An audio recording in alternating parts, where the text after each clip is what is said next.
Just like that, boom. Welcome to the very first moto vlog on my DR, where I am talking. Previewed this before, but I did not have my purple panda mic set up properly. So bone stock suspension, bone stock tires. Everybody knows, if you've seen my accessories video, we have the Parabellum windscreen.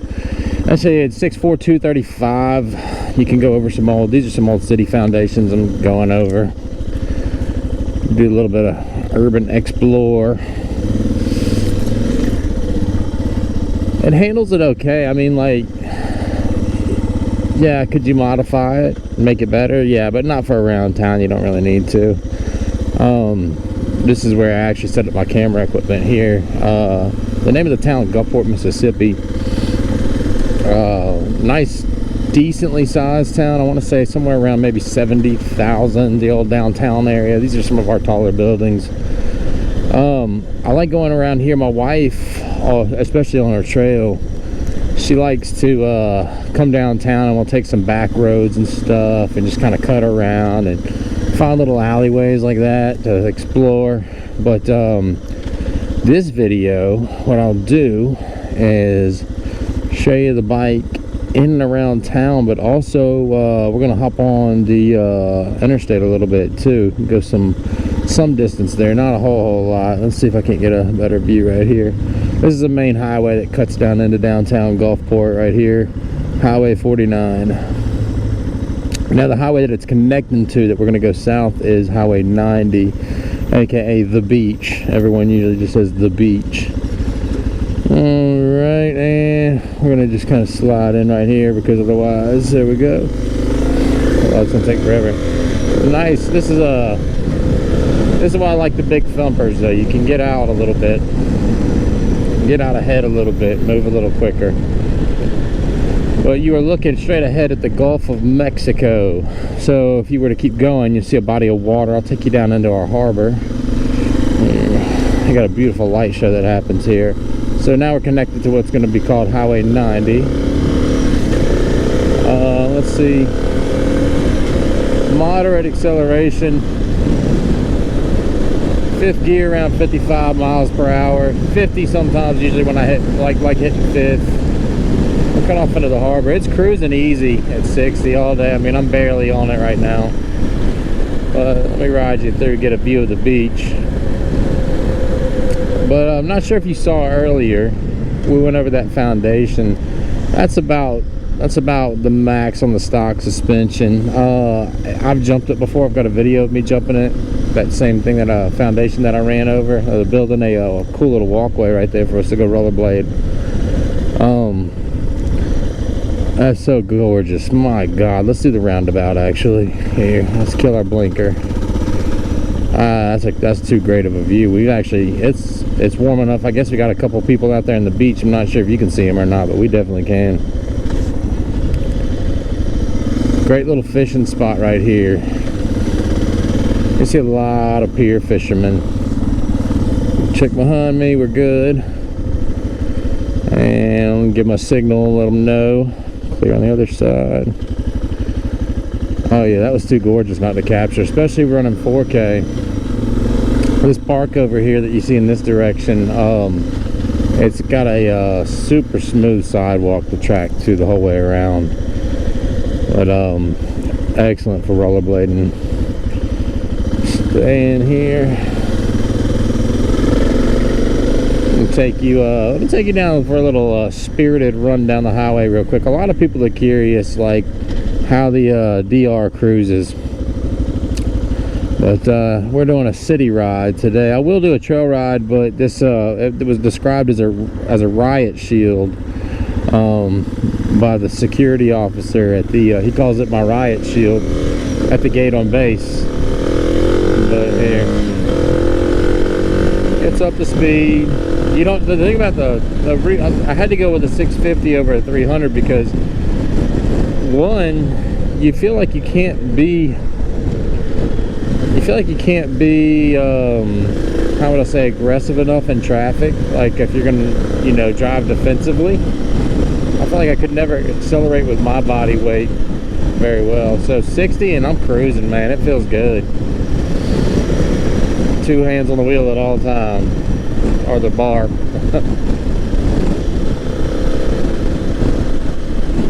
But yeah, so I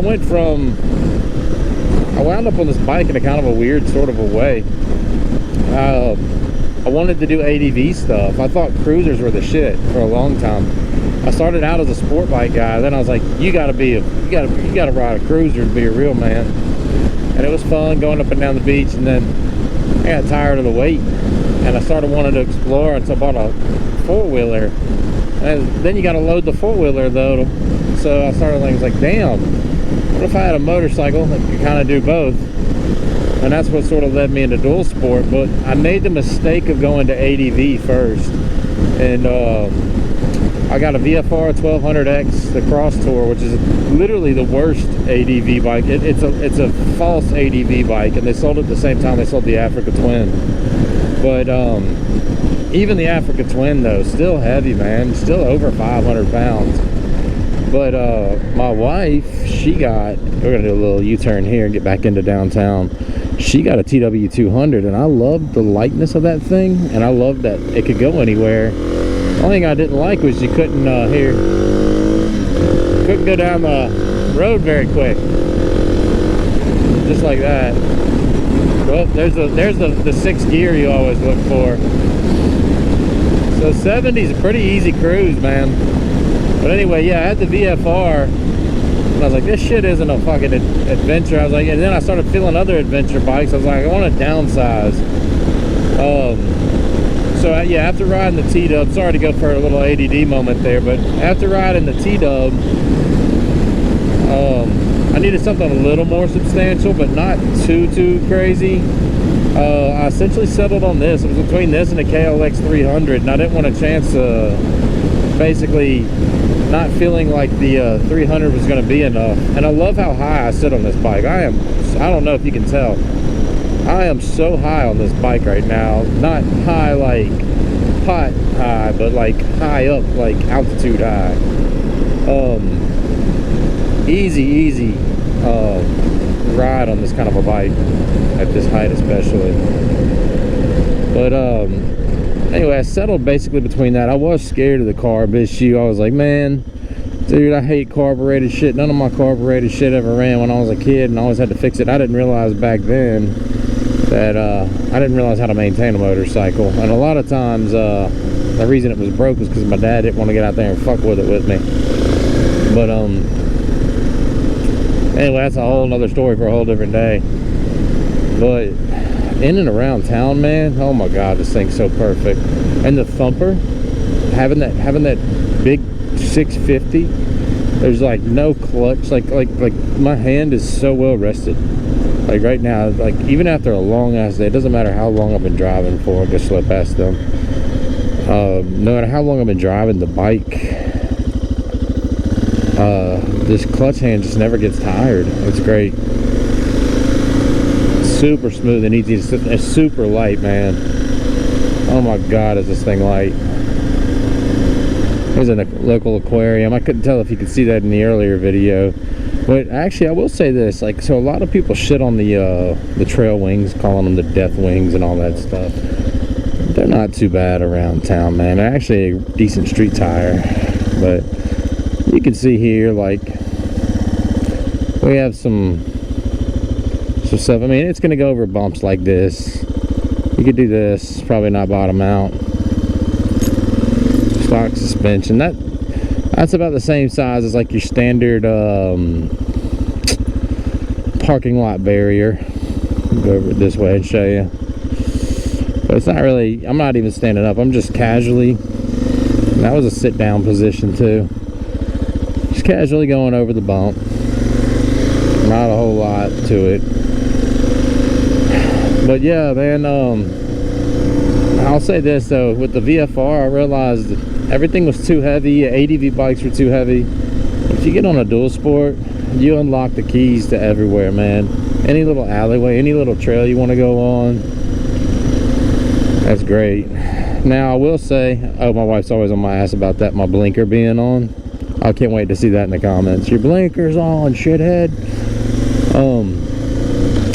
But yeah, you kind of unlock the keys to everything. Now I know the BMW GS, they say, oh well, that's heavy, but it's easy to pick up because it doesn't fall all the way over because of the bars. But still, man, you still gotta lug that weight around. You still gotta fill up that big fat ass gas tank and shit and deal with the top heaviness of it. I'll stay with my 650. And this bike right here, it's kind of hard to want any other bike. It makes you want to sell all your other shit, which is kind of what I'm in the process of doing right now. Another thing being tall does, see this railroad track right here. Now the camera's lower than my eyes, but I can actually see cars coming. I can actually see cars can actually see me coming. I love that.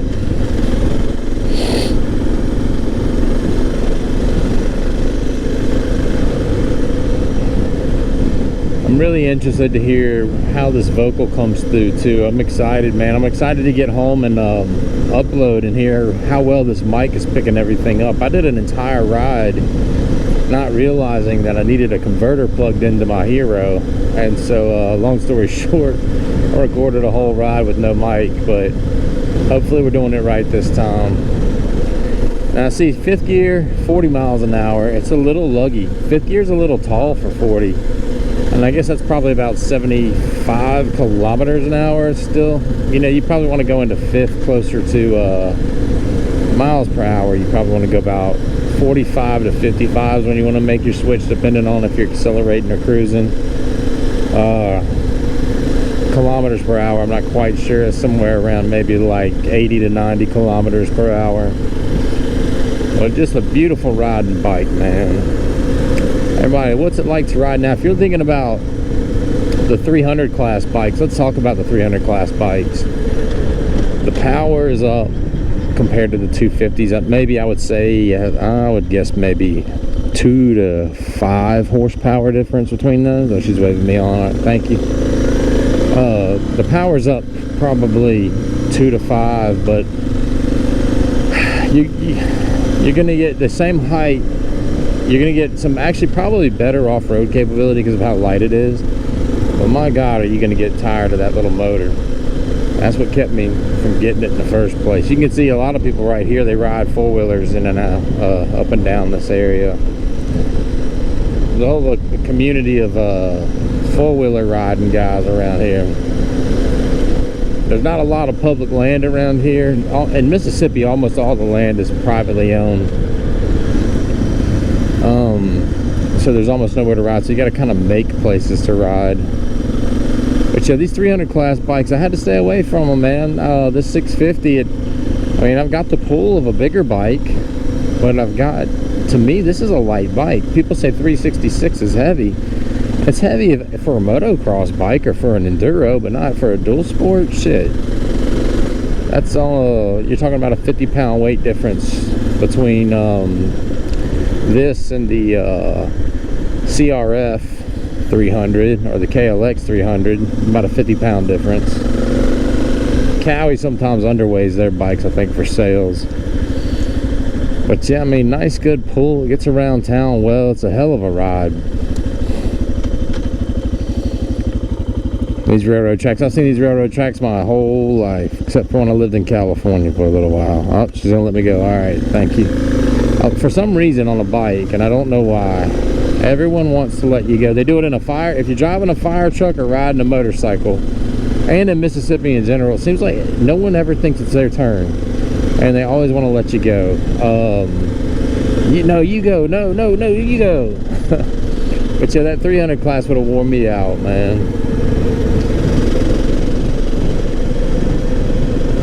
It's always an interesting little road. I'll say something too when we get near the end of our ride, which we're going to be wrapping up here. I'm going to cross this other major road. We're going to go down another slightly faster street, and then show you little alleyways in my neighborhood that are pretty cool before we finish our recording and upload. But yeah, this is a good urban take on the Dr650. I would assume right now, see, yeah, fifth gear down that road. wasn't too bad. 5th gear and 50 is pretty nice on this bike. I don't know if you remember in that first video I talked about those wide ratio kits, but I would only do that after I've had this bike, and it's just gonna have to be where, you know, don't want to pay. I think the ratio kit I want to get, it's like $17.80 US. I've seen people spend that on suspensions and tires and shit though, but it drops your first lower and it gives you basically a 6th gear. But the problem is, I think the 650 motor, I still think at highway speed you still have that issue of it might be too tall for the amount of power and torque that the engine's making at certain RPMs. But I'm very interested in it. I had a local beer truck, just making sure nobody on the left or right's running a light there. Mickey, see, so Mickey in front of you, if you can read that on the back of the truck, I'm sponsoring this YouTube video. It's actually sponsored by me. That's part of the logo that I'm using to sponsor it. Mickey's Rando YouTube. Ah, shit, they're going straight. I don't want to get too close, make sure nobody behind me is gonna creep up and nail me. Alright.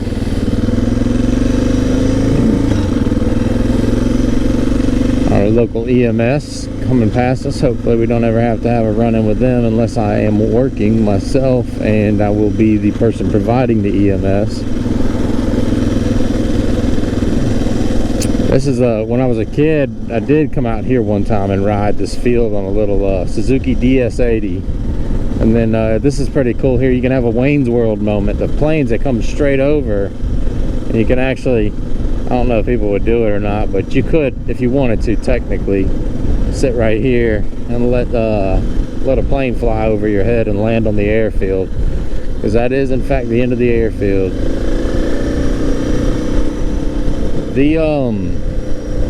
The gearing on the DR does feel a little tall for trails. I will say that you get on trails, this is something we'll talk about more on the off-road riding part, and that goes back into that whole wide ratio kit, because you could just change the sprocket. You could just have a different wheel and sprocket. Yeah, it is a little tall, which for how it's used, it's kind of geared for what it's meant to actually be, is perfect. But I would like and higher at the same time without having to do any work for it. But I'd also like the option to delete this a lot quicker, which is, this is actually going to, I might, a lot of people give me hell about this windshield. They're like, what the fuck windshield are you using? The Parabellum Tall, but my wife will kill me. She bought me that, and I told her I had to have it. But I've looked at Madstad, and I've noticed the Madstad can drop to rally height. So if I go on a trail, I won't have to worry about decapitating myself. But I'll have to investigate that one a little bit more, because I commute. And if you saw that highway I was going down, you'll see that there's a lot of sand and shit that gets kicked around. And these trucks like this, I'll tell you what, I'd rather look goofy with this than have a rock hit me in the neck. Or have my shield cracked because it's a little foggy and rainy that day. Have a rock fly through that bitch and hit me in the eye. Make sure he's, okay, I see his face. Make sure he's not sliding over. For some reason, you get a lot of, Mississippi's notorious for this shit. You get people in the left lane that slow the fuck down. They want to slow down for everybody in the left lane, and then the right lane, it's like the opposite. It's like we're in Australia. I think a lot of Mississippians were meant to be Australians, because they think that the opposite lane is the fast lane. This is actually funny, because this is my way home from work. Now we're on my way home from partially on my way home from where I work. Oh yeah, good feel on the brakes. So these brakes are plenty substantial for this bike. And I know I was saying that Trail 125 had a tiny master cylinder, but this is kind of small too. Let's see, there we go. And get ahead of him. I want to show you my little secret alleyway here. People It's funny watching people's faces when I go and take this. This is what you can't do with a regular bike. Look behind, make sure we're good. You see my tracks from earlier this morning coming home from work. Cut through, check back, we're good. Oh, yeah, that's that infamous missing third gear. These things are ripped down alleys, dude. They are missiles on dirt roads. Holy shit, there's a lot of potholes on this one, but this stock suspension, 6'4", 235. I'm riding the mid road on purpose because it's the roughest part of the road and the slipperiest, and there's a water puddle right there. But yeah, let's take a few holes. Let's take a few holes at cruising speed. There goes my blinker again. Good God, my ADD. Perfect qualification for a motorcycle rider. Actually, literally the worst.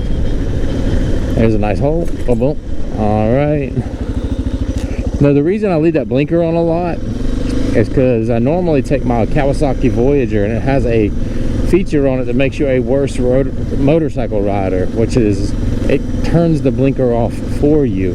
So when I get on the DR, I sit here and I think everything's just fine and dandy, and I don't have to turn my blinker off. So it actually trains you to leave your blinker on, which is really confusing to people. All right. Straight ahead is a bayou waterway. Just checking there. Say there's water.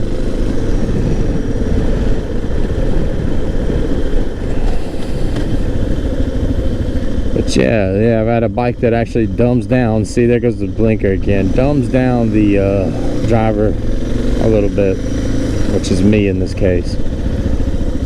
But without giving too much away here, take a nice little gander at that bayou. There's nobody behind. Thanks for riding along, man. Definitely rambled there quite a bit. It's my first moto vlog, so give me some credit. But I hope y'all enjoyed, and if you're looking at this bike, hopefully this helps. Take care.